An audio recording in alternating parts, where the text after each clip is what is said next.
Hello, today I'm going to talk about Napoleon 2023. It has a lot of audio-visually dramatic scenes, particularly the Battle of Austerlitz. It's a pretty long film, a little over 2.5 hours, which is not ideal. I was wondering if I would end up falling asleep. I did have a slight nap, unfortunately, but luckily it was during battle scenes and I got quickly woken up by the firing of a cannon. It covers the life of Napoleon. I feel now I've seen it, I know more about his life, so I'm grateful for that. I gather there's been controversy because of historical inaccuracies, although in the debate, the small elements of debate I followed because I tried to avoid most of it. I didn't want to hear any spoilers before I went to see the film. I heard people say that you can't really make a fictional account without, how can you dramatise someone's life and be entirely historically accurate? It's just not possible. Even with people today, we don't know everything about their lives. We have to imagine the dialogue that goes on in private, and I've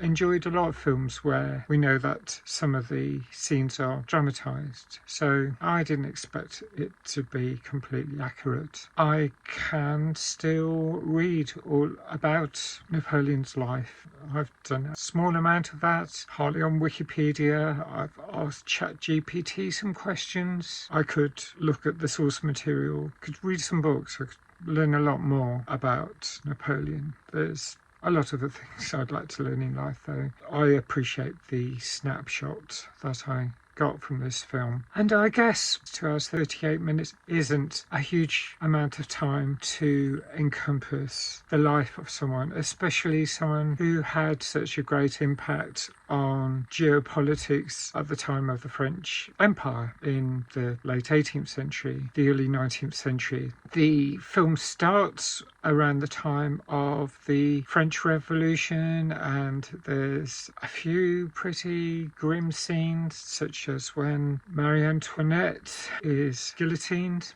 Not very pleasant. Her severed head being held up. Don't like that sort of stuff. There was a warning, a BBFC warning at the start of the film to expect some gore. Napoleon came from Corsica and he was looking for promotion. I don't know if that's a strapline, but I got that impression that this is what this film was about. How he rose to power, how he was in the military, but he was keen to use tactics to climb up the ranks, use his own methodology to get there. But one of the early wars was in Egypt. One of the striking images is seeing a cannon being fired at the top of one of the pyramids in a large explosion. I didn't realise that the pyramids were attacked. I'll see if I can verify that. Then he finds out from co-worker, colleague, I don't know what you call someone else in the military, one of his friends, one of his associates tells him his wife, Josephine, is cheating behind his back.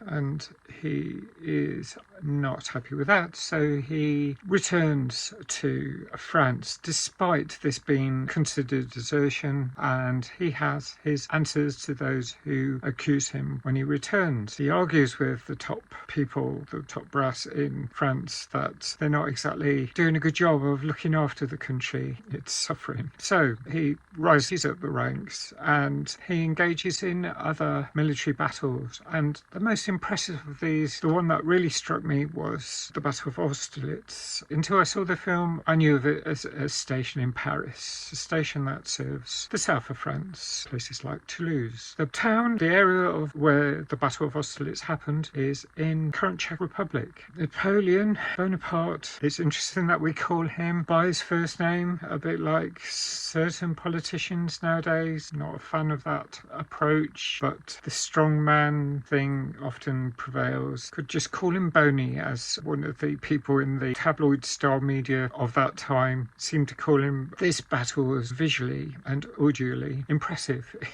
He's got upper ground. He feigns weakness in the French military. This entices faces an attack. The other people are drawn onto what looks like a field, but is actually ice or snow over ice over a lake.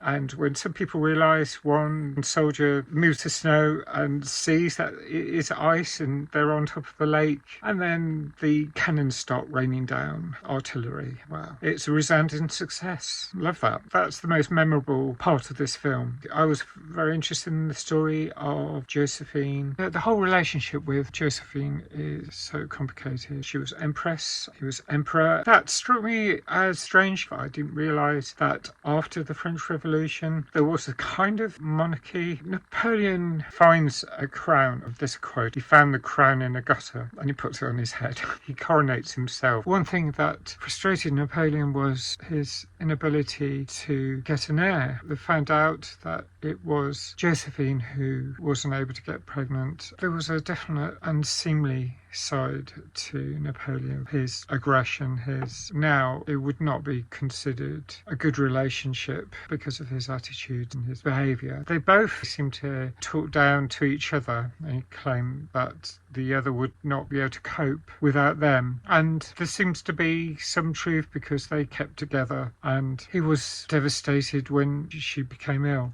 She died. There's other battles and they're not all as successful. He goes out to Moscow and the Russians set fire to a lot of the city. He wakes up and discovers this. He gaslights Josephine in a letter telling her that it's a resounding success. He's got this arrogant attitude. He is quite unpleasant and unbearing towards Josephine at times. Of course, the Napoleon syndrome. I find it really interesting that his lack of success in this particular campaign resulted in him being exiled. He was exiled twice. The first time was to the island of Elba. It's in the Mediterranean off the coast of Italy, I gather. When he's there, that's when he reads a newspaper. The headline goes, "Boney gets tricked again because Josephine's started friendships." He's on this island. Read this headline. It's in a broadsheet style paper, but it's like a tabloid. And he takes over a ship, more or less joyrides a ship back to France, and has a 100-day escapade back in France, marches on Paris, and then goes to the house where Josephine is. But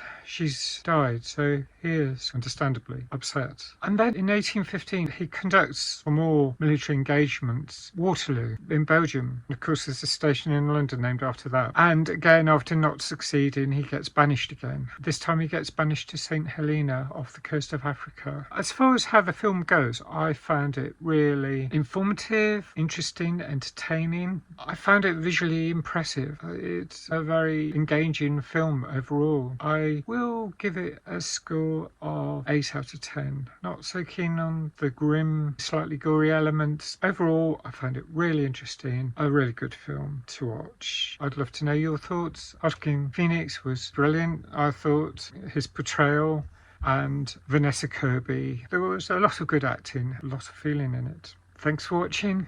Bye for now.